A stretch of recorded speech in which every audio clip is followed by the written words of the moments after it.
अली अमीन गंडापुर साहब आए थे लाहौर के अंदर, इतना रोना नहीं। कौन बचाएगा पाकिस्तान? मेरा जान बेशुमार बेशुमार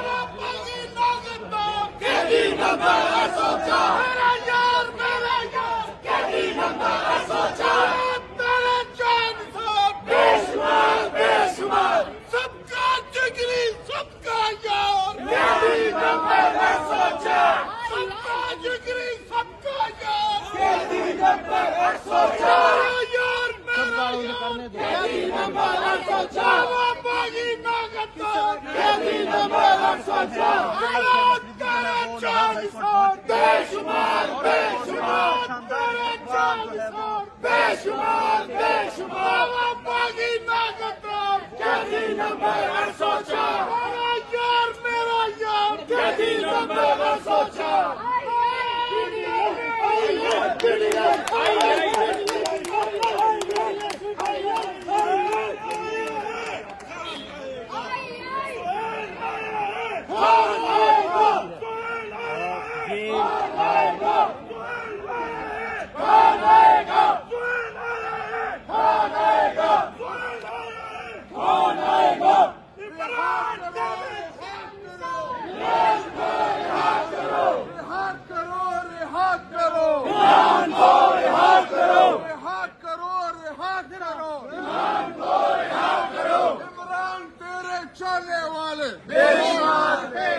लाहौर वाले इमरान तेरे चलने वाले, लाहौर वाले इमरान तेरे चलने वाले, लाहौर वाले इमरान तेरे चलने वाले,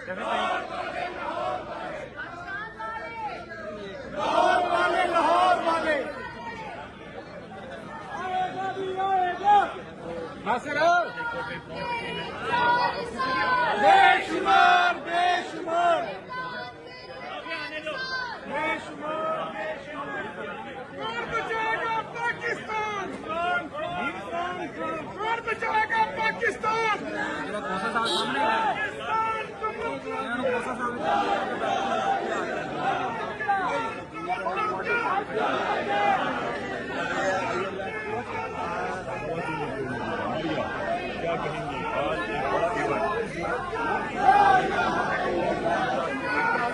वो हाईकोर्ट के अंदर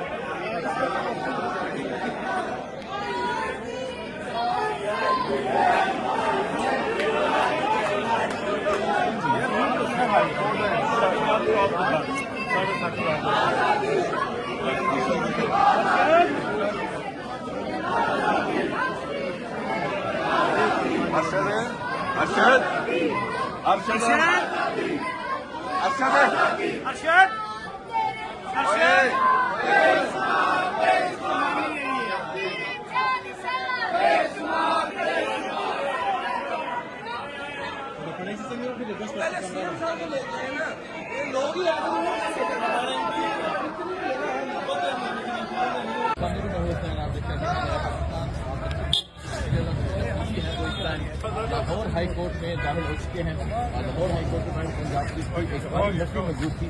वज़ीर आला इस टाइम लाहौर हाई कोर्ट पहुंच चुके हैं।